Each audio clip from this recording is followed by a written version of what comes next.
जैसा कि रिक्वेस्ट आ रहा था कि सर मॉडल वर्ब के बारे में आप थोड़ी सी जानकारी दीजिए, तो आइए हम आपके समक्ष मॉडल वर्ब के बारे में बताने कुछ जान रहे हैं। तो मॉडल वर्ब को जानने से पहले हम ये जानते हैं कि मॉडल वर्ब आया क्या है, कहाँ से है, कैसे है। तो वर्ब के जो है दो मुख्य रूप से भेद होते हैं। पहले को कहते हैं एक्सिलरी वर्ब और या हेल्पिंग वर्ब भी उसे कहा जाता है, और यह दूसरा भाग है मेन वर्ब या प्रिंसिपल वर्ब के नाम से जाना जाता है। एज यू नो और not, I will tell you later. Okay, then today we focus only on modal auxiliary verb. Now come to the point. हम जानने के लिए प्रयास करते हैं कि एक्सिलरी वर्ब मॉडल वर्ब जो है कहाँ से आया। एक्सिलरी वर्ब जो होते हैं वो दो तरह के होते हैं, उसके सब पार्ट्स होते हैं। पहला को कहते हैं प्राइमरी एक्सिलरी वर्ब और दूसरा को कहते हैं मॉडल एक्सिलरी वर्ब।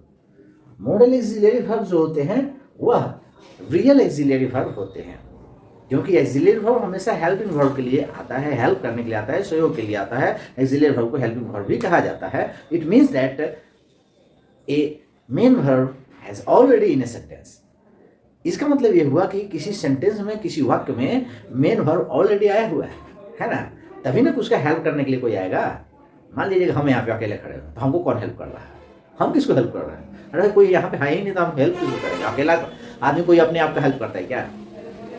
दो आदमी होने चाहिए ना हेल्प करने के लिए। तो वहाँ मेन वर्ब पहले से उपस्थित रहेगा तो हेल्पिंग वर्ब आता है। It means that model axillary verb जो यहाँ पे दिया गया है ना, वह 13 तो होते हैं। Shall, should, will, would, can, could, may, might, must, dare, need और आउट। 1 2 3 4 5 6 7 8 9 10 11 12 ना। यहाँ पे 12 जो एक्सिलरी वर्ब दिए गए हैं, 12 जो मॉडल वर्ब दिए गए हैं, उसके बाद निश्चित रूप से मेन वर्ब का प्रयोग होता है ना। यहाँ पे दो चीज है, मस्ट, डेयर और नीड ना। या डेयर और नीड जो है यह अकेले भी प्रयोग किया जाता है। डेयर मतलब हिम्मत होता है और नीड मतलब आवश्यकता होता है, ये भी अकेला प्रयोग होता है। यानी यह एक्सिलरी वर्ब का भी काम करता है, ये मेन वर्ब का भी काम करता है ना। तो जैसे यहाँ पे प्राइमरी एक्सिलरी वर्ब, तो प्राइमरी एक्सिलरी वर्ब में कौन आते हैं? वर्ब टू बी आते हैं, वर्ब टू डू आते हैं और वर्ब टू हैव आता है। वर्ब टू बी 5 होते हैं, am, is, are, was, were. Verb to do, did और डज होता है। और वर्ब टू हैव में हैज, हैव और हैड होता है, उसका पास्ट फॉर्म होता है। एक प्राइमरी एक्सिलरी वर्ब होते हैं। तो यह दोनों primary axillary verb actually the real axillary verb नहीं है, क्योंकि वो मेन वर्ब के रूप में भी आता है। If in a sentence only one verb there is a main verb ना। जब किसी सेंटेंस में एक ही वर्ब आया हुआ रहता है तो वो मेन वर्ब होता है। जैसे राम इज बॉय, तो इज जो है इसमें क्या है? मेन वर्ब है। That's all. अगर हम छोटा सा कोई भी सेंटेंस लिखते हैं कि राम इज अ बॉय, तो उसमें वो का पहला यूज है to express futurity in first person. First person में फ्यूचरिटी का बोध कराता है, यानी भविष्य के घटनाओं को एक्सप्रेस करता है द वर्ड ना। और यह गागेगी का बोध में लेकर के लास्ट में वाक्य आता है। जैसे एग्जांपल से यहाँ पे दिए जाए, as for example I shall meet you on Monday, मैं आपसे सोमवार को मिलूंगा। It's an intention in the future planning. Okay, तो एक्सप्रेस कर रहा है फ्यूचरिटी का। अब ये फर्स्ट पर्सन के साथ आप यहाँ आई के साथ वी भी लगा सकते हैं। As you know first person जो होता है आई होता है और आई प्लस आई वी होता है, मतलब दो ठो साथ में आ जाता है ना। तो इस प्रकार जो है सेल वी के साथ जो है सेल का प्रयोग किया जाता है। एक्सप्रेस, अब दूसरा जो इसका यूज है सेल का, express order, permission and threat से first and second and third person. जब सेल का प्रयोग सेकेंड और थर्ड पर्सन के साथ प्रयोग किया जाता है तो वैसी स्थिति में वह आज्ञा, वादा और धमकी का बोध कराता है ना। धमकी का यानी जो वर्क हो रहा है फ्यूचर टेंस में, उसमें थोड़ा जोरदार प्रेशर आ जाता है, यानी ऑर्डर, प्रोमिशन, थ्रेट आ जाता है। As for example here before you, you shall not come to my door again. अब यहाँ पे you shall not, second person you है ना, you shall not come to my door again. ये क्या हो रहा है? आपको जो है ये जो है ऑर्डर दिया जा रहा है कि तुम दोबारा मेरे दरवाजे पे मत आना। तो यू के साथ शैल का प्रयोग किया गया है, तुम नहीं आओगे ना। यहाँ गागे की लगा होता है, तो तुम दोबारा मेरे दरवाजे पे नहीं आओगे। ओके, माइंड इट, है ना। तो यहाँ पे आता है यह थ्रेट, मतलब यहाँ पे ऑर्डर हो जा रहा है। I shall be punished for this, मैं इसके लिए तुझे सजा दूंगा, यह धमकी है। If you don't do this, तो आई के साथ तो सेल लगता है सामान्य रूप से, लेकिन अगर ही के साथ सेल लगा हुआ है, इट मीन्स दैट कि वो ऑर्डर हो सकता है, प्रोमिस हो सकता है, थ्रेट हो सकता है। यानी आदेश हो सकता है, वादा हो सकता है और धमकी भी हो सकता है। तो यहाँ धमकी दिया जा रहा है, he shall be punished for this, वह तुम्हें इसके लिए सजा देगा। नाउ सेकंड और थर्ड यूज है use of shall to request instruction. कोई भी सलाह दिया जा रहा है वो फर्स्ट पर्सन के साथ ही शैल का प्रयोग किया जाता है, तो रिक्वेस्ट किया जाता है इंस्ट्रक्शन। जैसे यहाँ पे दिया हुआ है what shall we do now, अब हम क्या करेंगे, what shall we do now, तो क्या हो रहा है, यह उसके यह जो एक्सप्रेस करने वाला है वह आपसे रिक्वेस्ट कर रहा है कि आप क्या करेंगे जी, आप बताइए हमको, टेल मी समथिंग। एक तरह से वह इंस्ट्रक्शन दे रहा है, how shell I report for duty, how shell I report for duty, हम अपने ड्यूटी पे जाने के लिए कैसे रिपोर्ट करेंगे, ये आपसे रिक्वेस्ट पूछ रहा है, रिक्वेस्ट का भाव होता है, ये आपका शैल का प्रयोग हो गया जनरली सर। नेक्स्ट है use of should. As you know shall का पास्ट फॉर्म होता है शुड, लेकिन शुड अपना अलग अर्थ रखता है। शुड का अर्थ होता है चाहिए। अब चाहिए में कई तरह के प्रयोग हो सकते हैं ना, तुम्हें खेलना चाहिए, हमको खिलौना चाहिए, है ना, तो खिलौना चाहिए और खिलौना चाहिए दोनों में अंतर है।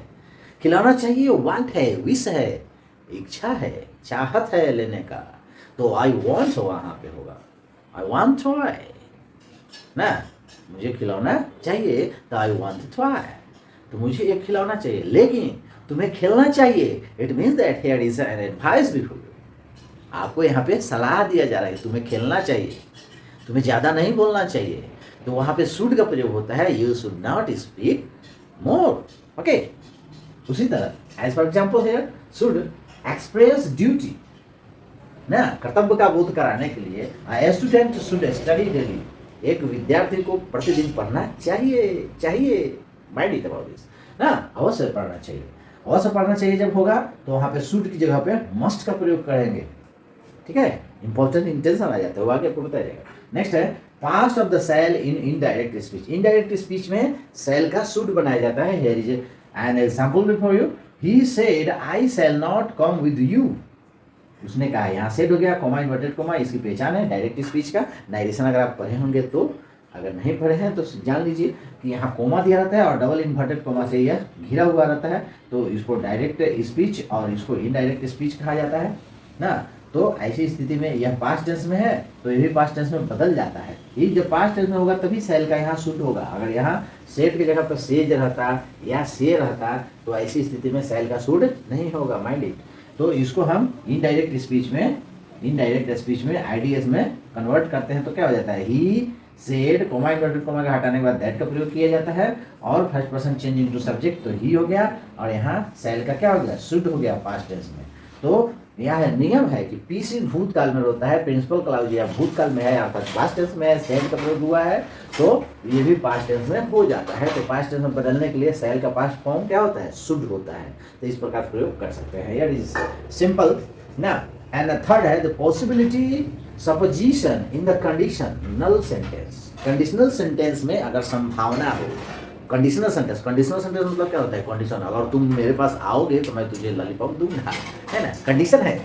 लॉलीपॉप देने का कंडीशन क्या है, जब तुम मेरे पास आओगे ना, तो ये कंडीशनल सेंटेंस है, कंडीशन है। एक सेंटेंस में कुछ बोला जाता है और दूसरे सेंटेंस में एक शर्त दिया हुआ रहता है, उस शर्त को जो एक सेंटेंस में पूरा किया जाता है। अगर तुम आओगे तो मैं तुझे पीटूंगा, तुम्हारे आने का कंडीशन है और इधर पिटाने का उसका प्रतिफल है। तो इफ से शुरू हो रहा है, if he should come ask him to wait, अगर वो आना चाहता है तो उसे इंतजार करने के लिए कहो। उसी तरह नेक्स्ट एग्जांपल है should it rain there will be no picnic today ना। जानते हैं यूज ऑफ विल, विल का भी अपना कोई अर्थ नहीं होता है, ये भी फ्यूचरिटी को शो करता है। तो इसमें पहला जो आता है हैबिचुअल एक्शन इन फ्यूचर, तो first second person and third person के साथ विल का प्रयोग किया जाता है हैबिचुअल एक्शन में, मतलब उसकी आदत होती है। जैसे सी विल नेवर कीप क्वाइट, वह कभी चुप नहीं रहेगी, है ना, यानी उसका हैबिचुअल एक्शन है। नेक्स्ट है फ्यूचरिटी का है during the spring flowers will Bloom ना, स्प्रिंग के सीजन जब आता है तो फ्लावर जो होते हैं वो खिल जाएंगे यह हैबिचुअल एक्शन है, तो उस हैबिचुअल एक्शन में second person and third person के साथ विल का प्रयोग किया जाता है. Here is the first use of will and the second use है express intention and promises from first person. First person के लिए इंटेंशन और प्रोमिस यानी आपके मन का इरादा क्या है ना, और आप किसी से प्रोमिस देना चाहते हैं, वादा करना चाहते हैं, तो ऐसी स्थिति में भी आप फर्स्ट पर्सन के साथ विल का प्रयोग करेंगे. जनरली जो है फर्स्ट पर्सन के साथ सेल का प्रयोग होता है, लेकिन जब सेल के साथ सेल की जगह विल का प्रयोग हो जाए तब ऐसी स्थिति में हमें उससे इंटेंशन और प्रोमिस का बोध होता है. ये एग्जांपल देखते हैं. एज फॉर एग्जांपल है आई will teach you a lesson. सुना कि आई will teach you a lesson ना, यह एक प्रोवर्ब्स भी है कि मैं तुझे पाठ पढ़ा दूंगा. यहाँ पाठ पढ़ाने की बात नहीं कह रहा है, यहाँ आपको जो है इंटेंशन, उसके अंदर का इंटेंशन इरादा है कि मैं उसको पाठ पढ़ाता हूँ, मैं उसको सिखाता हूँ. मैं यानी जब मौका मिलेगा तब वो तुमको तुम्हारी औकात दिखा देगा. तो I will teach you a lesson. Next है we will start early in the morning. यहाँ भी फर्स्ट पर्सन है वी और उसके साथ विल का प्रयोग किया गया है. Start early in the morning, हम लोग सुबह में ही निकल लेंगे ना, प्रस्थान करेंगे. यह वादा है आपसे कि हम सुबह में ही प्रस्थान करेंगे. तो फर्स्ट पर्सन जब विल का प्रयोग किया, इसका मतलब ऐसे तो स्पोकन में जो है सबके साथ विल का ही प्रयोग किया जाता है, सेल का प्रयोग कहीं होता ही नहीं ना, सूट का प्रयोग होता है. चलिए खैर कोई बात नहीं, हम टू द पॉइंट. तीसरा जो इसका यूज है to express invitation and request. Invitation और रिक्वेस्ट का प्रयोग किया जाता है सेकंड पर्सन के साथ, मेनली सेकंड पर्सन के साथ. Will you come for a walk with मी. ये पहला है, क्या आप मेरे साथ टहलने चलेंगे, है ना. ये आपका क्या हुआ, आप मेरे साथ टहलने चलेंगे, तो ये हम आपको इनवाइट कर रहे हैं ना कि will you come to walk with me. Next है will you lend me your bicycle please. Will you lend me your bicycle, मतलब क्या हुआ कि क्या आप अपनी बाइसिकल हमको दे सकते हैं. तो यहाँ क्या है, यह आपको रिक्वेस्ट का बोध करा रहा है, रिक्वेस्टिंग हो रहा है कि क्या आप देंगे ना. विल यू का प्रयोग, और उसको पोलाइट रिक्वेस्ट में कन्वर्ट करना होगा. तो पोलाइट रिक्वेस्ट में क्या आ जाता है, वुड का होता है. विल की जगह पे वुड का प्रयोग करते हैं ना, पोलाइट रिक्वेस्ट हो गया. और ये सिंपल के देंगे, किसी से मांगने जाते हैं तो देंगे विल यू ना. नेक्स्ट आपका आता है यूज ऑफ वुड. जैसा कि विल है तो विल का वुड हुआ है आपका. यहाँ पे ये चौथा जो है, हम इसके पहले ये सेल सूट पढ़ चुके हैं, अब ये विल वुड में है तो वुड में यहाँ पे लास्ट आ रहा है. तो आफ्टर यहाँ पे पहला प्रयोग है इसका पोलाइट रिक्वेस्ट. अभी हम बताएं कि पोलाइट रिक्वेस्ट है would you kindly speak in English. If someone unable to understand Hindi, Bhojpuri, Sanskrit, Tamil, Telugu, then he will say, would you kindly speak in English. अगर आप बुरा नहीं माने, ये पोलाइट रिक्वेस्ट हुआ कि आप कृपया करके अंग्रेजी में बोलेंगे क्या. तो ये वुड का प्रयोग यहाँ पे किया गया ना. आप भी पोलाइट रिक्वेस्ट किसी के साथ करते हैं तो वुड का प्रयोग कर सकते हैं. Would you mind moving a bit. अगर आप बुरा ना मानेंगे तो थोड़ा सा खिसकेंगे. Would you mind moving a bit, है ना. अगर किसी को घसकाना होगा तो क्या होता है, ट्रेन में थोड़ा सा सीट घसकाए, थोड़ा सा बैठ गए, थोड़ा सा बैठने के बाद फिर धीरे धीरे सो जाते हैं ना, यही चीज़ होता है. तो वुड यू माइंड, वुड का प्रयोग जो है आपको बहुत ही पोलाइट बनाता है, पोलाइट रिक्वेस्ट का प्रयोग करते हैं. आफ्टर विश, यानी विश शब्द यानी इच्छा शब्द आता है तो उसके बाद हम प्रयोग कर सकते हैं I wish she would come early ना. काश, मतलब मेरी इच्छा है कि वह जल्दी ही आ जाए ना. तो जल्दी ही आ जाए तो उसके बाद विश के बाद जो है वुड का ही प्रयोग करेंगे, यह ध्यान रखेंगे. हालांकि यहाँ पे वुड का प्रयोग जो है थर्ड पर्सन के साथ हुआ है, यहाँ हम सेकंड पर्सन और फर्स्ट पर्सन की बात नहीं करते हैं, लेकिन यहाँ विश जो है आई के साथ है. I wish it would stop raining ना. मेरी इच्छा है कि बारिश बंद हो जाए ना. तो यहाँ पे वुड के सेंस में फ्यूचरिटी का बोध नहीं हो रहा है, लेकिन फ्यूचर की बात कही जा रही है, मतलब इच्छा व्यक्त की जा रही है. नाउ नेक्स्ट चॉइस और रेफरेंस, प्रेफरेंस. चॉइस और प्रेफरेंस. प्रेफरेंस मतलब आप किसको प्रेफर करते हैं, किसको पसंद करते हैं, किसको ना पसंद करते हैं, और चॉइस करते हैं ना. चॉइस आपको क्या अच्छा लगता है, क्या नहीं अच्छा लगता है, ऐसी उदाहरण के द्वारा समझने का प्रयास करेंगे, एग्जाम्पल के द्वारा हम समझेंगे. She would rather die than marry him. वह उससे शादी करने से अच्छा मरना पसंद करेगी. तो रेदर डाई मतलब मरना पसंद करेगी. रेदर मतलब पसंद करना हो गया ना. और रेदर के जगह पे सुनर का भी प्रयोग किया जाता है, तो प्रायः वुड रेदर और वुड सूनर का प्रयोग ऐसी स्थिति में किया जाता है जहाँ पे चॉइस और परफॉर्मेंस का प्रयोग किया जाता है। The man would sooner die than be called a murderer. The man, आदमी जो है वह आदमी ना मरना पसंद करेगा, ना कि उन्हें कोई ये कहे कि मैं हत्यारा हूँ। मर्डरर कहलाने से अच्छा मरना पसंद करेगा। तो यहाँ वुड का प्रयोग किया जाता है। Come to the point, next है फॉल्स इमेजिनेशन। फॉल्स इमेजिनेशन तो कोरी कल्पना। कोरी कल्पना क्या है भाई? झूठी कल्पना, ऐसी कल्पना जो कभी पूरा नहीं हो सकता है, उसी को कहा जाता है कोरी कल्पना। ऐसा इमेजिनेशन छोटे छोटे बच्चे करते हैं ना, कि काश मेरे पास पंख होता तो मैं आसमान में उड़ता, काश मैं इस देश का राजा होता ना, तो तुझे अपनी रानी बनाता है। ऐसा ऐसा इमेजिनेशन, अर्थात वो राजा नहीं है, अर्थात हमारे पंख नहीं है। Come to the point, here is an example before you. If I were a bird, I would fly in the sky. अब यहाँ ध्यान देंगे, यहाँ एक और चीज इंपॉर्टेंट हो रहा है। आई के साथ वर्ड्स का प्रयोग नहीं किया जा रहा है, वेयर का प्रयोग किया जाता है। तो फॉल्स इमेजिनेशन में यही एक है इंग्लिश ग्रामर में कि आई के साथ वाज की जगह को वेयर का प्रयोग किया जाता है। और यह कॉम्पिटिटिव एग्जामिनेशन के लिए बहुत इंपॉर्टेंट है। फिल इन द ब्लैंक्स में आता है कि फॉल्स इमेजिनेशन है और वुड का प्रयोग जैसे ही इधर किया हुआ है, आप समझ लीजिए। इफ आई वेयर बर्ड, अगर मैं पक्षी होता, I would fly in the sky, अर्थात मैं पक्षी नहीं हूँ, यानी false imagination. Come to the point, next past form of IDN, मतलब इनडायरेक्ट नाइडेशन। जैसे सेल का पास्ट फॉर्म शुड होता है, वैसे ही विल का पास्ट फॉर्म वुड होता है। तो इनडायरेक्ट नाइडेशन में विल का वुड प्रयोग किया जाता है। Example before you, she said I will not live here.